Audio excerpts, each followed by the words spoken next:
चहा टाकायला सांगतो. ऐक नाही राजश्री, आम्ही सांगितलंय त्यांना लिंबू पाण्यासाठी. बरोबर.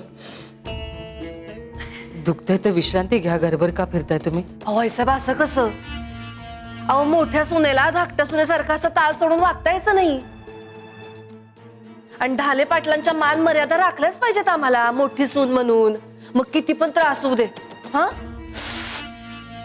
ऐक, बरं चहा जाऊ दे, तुम्हाला काही खायला आणू का? नको. ऐक, एवढं दुखतंय तर डॉक्टरांकडे जा, पेन किलर खा. कालच विचारणार होतो आम्ही, महत्वाच्या कामाच्या गडबडीत राहून गेलं. असं अचानक का बरं लंगडताय तुम्ही? दिसलं म्हणायचं तुम्हाला. तुम्हाला नसेल सांगायचं तर राहू दे. नाही नाही, तसं नाही. म्हणजे आता तुम्हाला एवढी काळजी वाटते आमची, तर सांगतोच काय झालं ते. जरा बसू का? पाहिलंही दुखतोय. हो बस. आई ग,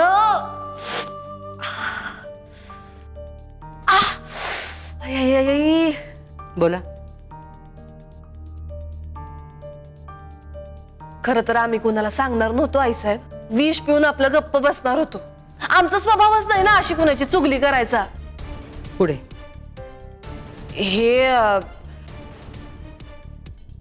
हे आमच्या धाकट्या जाऊबाईंचं काम आहे. त्यांनी केलंय हे? हा मग ते आपल्या टेरेसच्या इथलं दार आहे की नाही, तिथं असं साबणाचं पाणी सांडून ठेवलं, सगळं निसरड करून टाकलं आणि आयडिया करून आम्हाला बोलवून घेतलं. पडलो की आम्ही धाडदेशी. आमच्या धाकट्या जाऊबाईंचा आम्हाला ढगात पाठवायचा प्लॅन होता, पण आमची पुण्याई म्हणून फक्त पायावर निभावलंय बघा. कुविद्या. कुविद्येची लक्षणं रामदास स्वामींनी फार चांगली सांगितली आहेत. स्पर्धा खटपट आणि चटचट, तरे झटपट आणि वटवट, सदा खटपट आणि लटपट, परमवेथा कुविद्या.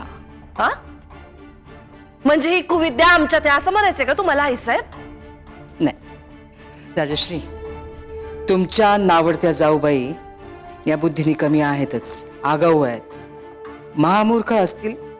नाही आहेतच. ते इतक्या मूर्ख आहेत की अशी कारस्थानं त्या करू शकत नाहीत. हा प्रांत तुमचा आहे, त्यांचा नाही. तेव्हा उगाच खोटं नाटं सांगून दिशाभूल करण्याचा प्रयत्न करू नका आमचा. आणि घरातल्या सगळ्यांना दाखवून झालं असेल तर आता डॉक्टर इलाज करा पायावर. कळलं?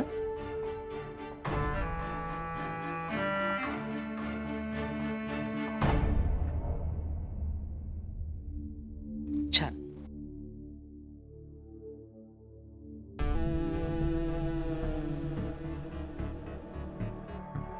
यावं का आईसाहेब? या दादासाहेब या.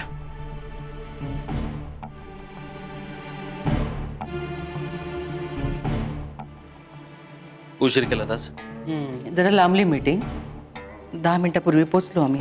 बरं, आपल्या नवीन कारखान्याच्या पदाधिकाऱ्यांची मीटिंग मी परवा सकाळी ठेवली. परवाच नाना असं काही बोलले नाहीत. विसरले असतील. नाही काय, आजकाल त्यांना इसरायचा रोगच जडलाय. वय झालंय, शरीर साथ देत नाहीये, आणि आजकाल ते ऑफिसला पण येत नाहीत. कारभारातून आपल्या नाना कारभाऱ्यांनी लक्ष काढलंय आईसाहेब. खरं का? त्यांनी लक्ष काढलंय की आपण त्यांना लक्ष काढून घ्यायला भाग पडले दादासाहेब? आईसाहेब, आम्हाला कामात एफिशियंट लोक लागतात. नानांबद्दल अशी तक्रार येणं अशक्य आहे. हा, ते पण आहे. पण सध्या आम्ही त्यांना ऑफिसमधून जरा साईडलाच ठेवलंय. काय, त्यांना रणजितरावांबद्दल जरा कनवळ आहे, आणि आपल्या सांगण्यावरून आम्ही रणजितरावांची कोंडी करतोय, आणि नाना ती कोंडी फोडू शकतात. टेम्पररी फेज त्यांना बाजूला ठेवलं. बरोबर आहे. नानांना तेवढी सक्तीची विश्रांती. असं तुम्ही काय म्हणालात? परवा सकाळी मीटिंग आहे. नको, दुपारी 4 नंतर ठेवा. सकाळी पतसंस्थेची मीटिंग आहे, घरातच आहे. जशी आपली आज्ञा आहे साहेब.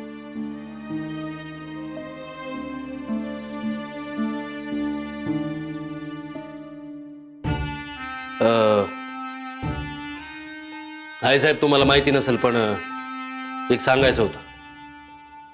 काल सुजितराव आले होते घरी. खरं का? येत असतात ते नेहमी आपल्या धाकट्या वहिनी साहेबांना भेटायला येतात, बेबी मावशींशी बोलतात, खातात पितात, निघून जातात. त्यात काय विशेष? नाही ते तसं नसतं तर आम्ही हा विषयच काढला नसता ना. म्हणजे सुजितराव खास तुम्हाला भेटायसाठी आले होते. खरं का? चुकामुकच झाली म्हणायची आमची. आणि काय आहे, त्यांना लग्नाचे येत लागलेत आता. 2चे 4 हात करायचे विचारत आहेत. होय, सुजितरावांना लग्नाचं? लग्नासाठी स्वतःहून मुलगी पाहिली त्यांनी. आमची एकच अट असेल, जी कोणी मुलगी असेल ती ढाले पाटलांच्या खानदानाच्या तोला मोलाची पाहिजे.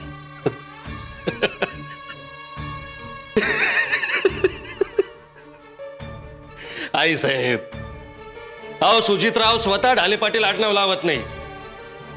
तर या आडनावाला शोभणारी खानदानाच्या तोला मोलाची पोरगी शोधणं हा विषयच. म्हणजे आई साहेब, सुजितरावांमध्ये मूर्खाची लक्षणं कुलक्षणं सगळी ठासून भरली आहेत. तेव्हा सुजितरावांचा नावलौकिक बघता ते तशी पोरगी शोधतील असं आम्हाला तरी वाटत नाही. हा बाकी ते जाणवत आणि त्यांची ती लहानी वहिनी जाणो.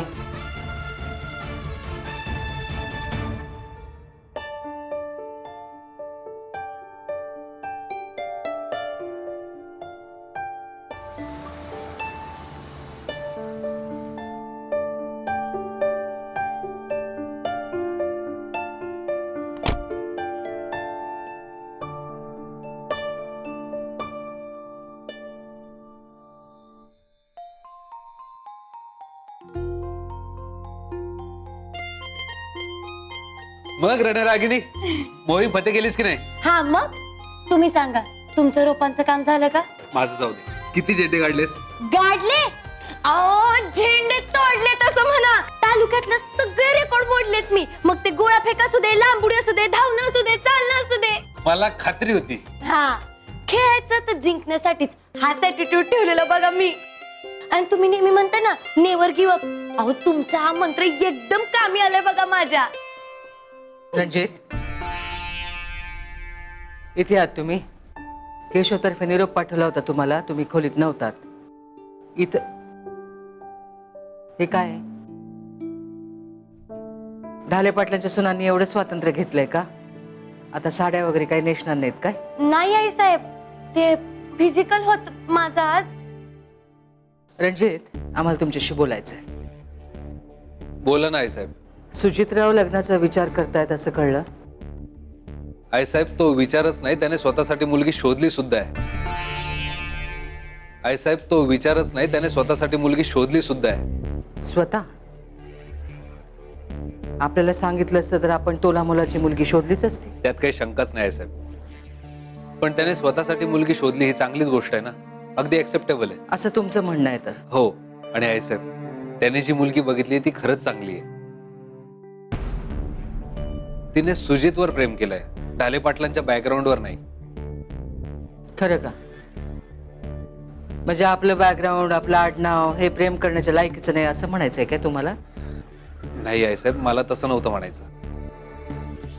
तुमच्या बायकोसारखं अगळपगळ बोलायचं नाही. आमच्याशी बोलताना नेमके शब्द वापरायचे, ते मस्त आहे. आई साहेब, हे बघा, मला एवढंच म्हणायचं होतं की ती मुलगी खरंच चांगली आहे.